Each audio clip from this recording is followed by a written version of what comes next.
कि लास्ट के 30 मिनट्स में काफ़ी पैनिक सिचुएशन हो जाती है वो स्टूडेंट। राइट टाइम पे राइट क्वेश्चंस पिक करना बहुत इंपॉर्टेंट है। बट मेरी रात को नींद इतनी बार खराब हुई थी कि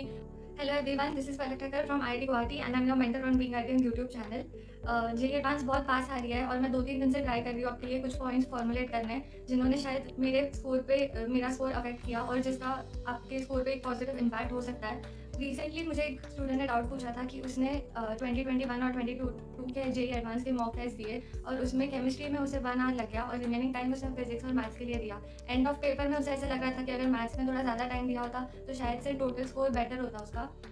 इसके लिए हमारे पास कुछ पॉइंट्स है। सो एग्ज़ाम के वक्त बहुत इंपॉर्टेंट हो जाता है देखना कि कौन से क्वेश्चन को हम रिव्यू करके आगे के लिए रख रहे हैं और कौन से क्वेश्चन को उसी वक्त टाइम दे रहे हैं। कभी कभी ऐसी सिचुएशन भी हो सकती है कि आपने एक क्वेश्चन जितने टाइम में किया उसी टाइम में आप शायद 3-4 क्वेश्चन और ज़्यादा 3-4 क्वेश्चन सॉल्व कर लेते आगे जो शायद कम टफ लेवल के थे। बट आपने स्टार्टिंग में ही एक क्वेश्चन पे ज़्यादा टाइम देके खुद पर वो प्रेशर ला दिया कि लाइक टाइम का प्रेशर ला दिया। सो इसके लिए आपको एक पॉइंट हेल्प कर सकता है कि अगर आपका 60-70% पेपर देखना बाकी है और आप काफ़ी इनिशियल स्टेजेस में हो और आपने ऐसा क्वेश्चन एनकाउंटर कर लिया जो आपका ज़्यादा टाइम डिमांड कर रहा है, तो आई फील कि you should market for review और आपको आगे जाकर उस पर टाइम देना चाहिए। बट आपने अगर सिग्निफिकेंट अमाउंट ऑफ पेपर देख लिया है,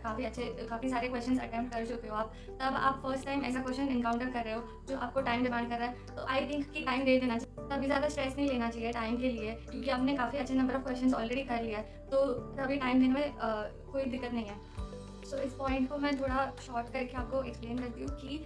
राइट टाइम पे राइट क्वेश्चंस पिक करना बहुत इंपॉर्टेंट है। आपको फर्स्ट ऑफ ऑल कि आपने जो सब्जेक्ट से सबसे पहले पेपर शुरू किया उसी में आपका ज़्यादा टाइम लग गया, बट वो हो सकता है कि वो सब्जेक्ट ही जेनरली एडवांस ने लेंदी डाला होगा बट आपने उसमें अच्छे मार्क्स इंश्योर कर लिया है। सो आपको पैनिक नहीं करना है, बिल्कुल कॉन्फिडेंस रख के आगे बढ़ते जाना है और स्टार्टिंग के 1 आवर में ट्राई करो कि किसी पे भी बहुत ज़्यादा टाइम इन्वेस्ट नहीं कर रहे हो आप थोड़े मूविंग हो और क्वेश्चन लाइक जो आपके फोटे के क्वेश्चन है, जो आपके स्ट्रॉन्ग चैप्टर्स के क्वेश्चन है जिसको आप शॉर्ट सोच कर आए थे कि आपको इन्हें तो बनाना ही है, आप उन क्वेश्चन को टारगेट करके उन्हें बना ले रहे हो। फिर और एक डाउट ये था कि अगर आप कोई क्वेश्चन रीड करने में 2-3 मिनट लगा ले रहे हो, उसके बाद आपको रियलाइज़ हो रहा है कि अब ये क्वेश्चन बहुत एक्स्ट्रा टाइम डिमांड करता है, तो आपको मूव ऑन करके उसको आगे बढ़कर वापस उसको रिविजिट करना चाहिए या आपको उसी वक्त उस पर टाइम देना चाहिए। तो यही पॉइंट के लिए मेरा प्रीवियस पॉइंट था कि अगर आप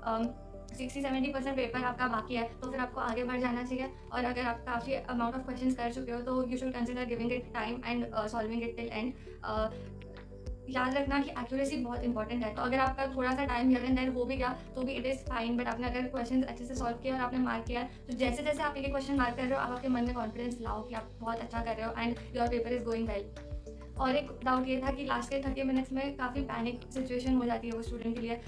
उसका माइंड ब्लैंक हो जाता है और सॉल्विंग स्पीड की पेस काफ़ी कम हो जाती है। मेरे साथ वैसे ही होता था, मैं लास्ट के 15 मिनट्स में मेरे दिमाग में टाइमर घूम रहा होता था, इसीलिए मैं कम क्वेश्चन कर पाती थी। बिग टाइम ऑफ इंटरवल में मैं कम नंबर ऑफ क्वेश्चन कर पाती थी। इसके लिए मेरा एक सजेशन है कि 30 मिनट्स पहले ऐसे होना चाहिए कि आपने पूरे पेपर का एक व्यू तो ले ही लिया है।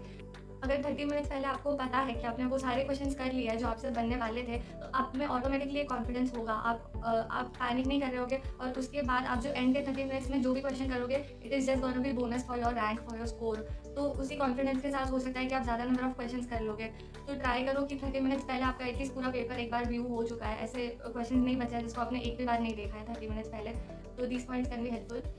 नेक्स्ट पॉइंट इज़ कि आपको प्रॉपर स्लीप लेनी है। ये बहुत सारी जगह पे आपने सुना होगा और it actually plays a very important role. मैं खुद एग्जाम से एक दिन पहले 10 या 10:30 सोने चली गई थी, बट मेरी रात को नींद इतनी बार ख़राब हुई थी कि I think it did affect my accuracy. तो आप ट्राई करो कि एक दिन पहले आप सुबह 5 बजे उठ रहे हो और पूरा दिन नहीं सो रहे हो एग्जाम के एक दिन पहले, सो दैट कि आप 9-9:30 तक मैक्सिमम आप सोने चले जाओ। उसके बाद थोड़ी एंजाइटी होती है, नींद आने थोड़ा टाइम लगता है, तो फिर प्रॉपर आप 8 आवर्स की स्लीप आपको लेनी ही है एक दिन पहले।